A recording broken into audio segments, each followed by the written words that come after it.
અમરેલીના ગાવડકા નજીક શેત્રુંજી મુકામે મોક ડ્રીલ યોજાઈ। અમરેલીના ગાવડકા નજીક શેત્રુંજી નદીમાં અમરેલી કલેક્ટરશ્રીની સૂચનાથી આગામી વર્ષા ઋતુને ધ્યાનમાં રાખીને એક મોક એક્સરસાઇઝનું આયોજન કરવામાં આવેલ છે। આ મોક ડ્રીલ મારફત ફર્સ્ટ રિસ્પોન્ડ તરીકે કામ કરતા ફાયર વિભાગ, પોલીસ વિભાગ તથા મેડિકલ ઇમરજન્સી 108 સંયુક્ત ઉપક્રમે કામગીરીના નિર્દેશન અને ક્ષમતાની ચકાસણી અને પૂર્વ તૈયારીના ભાગરૂપે કામગીરી કરાઈ હતી। આ કામગીરીમાં મામલતદાર શ્રી BM ત્રમટા, fire inspector Shri Gadhvi, taluka PI Shri OK Jadeja જહેમત ઉઠાવી હતી।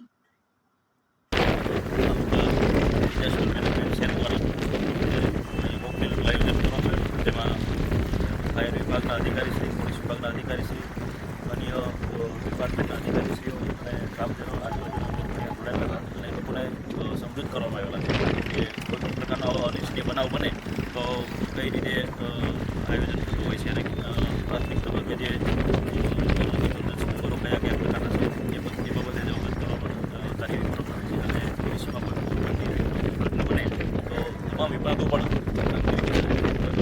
વાકેફ થઈ શકે એ માટે આજે આગનું આયોજન કરવામાં આજરોજ મહેમાન કલેક્ટર સાહેબશ્રીના આદેશ અનુસાર ગાવડકા મુકામે એક મોક ડ્રીલનું આયોજન કરવામાં આવેલું હતું।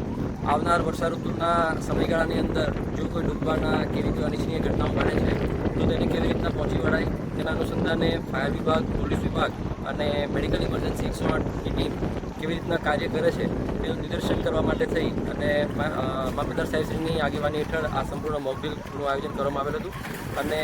મોક ડ્રીલના અનુસંધાને અમને કોલ આપવામાં આવેલો હતો કે કોઈ 2 વ્યક્તિ ડૂબવાની સંભાવના છે તો તાત્કાલિક ધોરણે ફાયર ટીમ અત્યારે ઘટનાસ્થળ પર પહોંચી હતી અને બંને સસ્પેક્ટ ડૂબેલા વ્યક્તિઓને બહાર કાઢી અને 108ના મારફતે એમને હોસ્પિટલ પહોંચાડવાની આ મોક એક્સરસાઇઝ કરવામાં આવી હતી।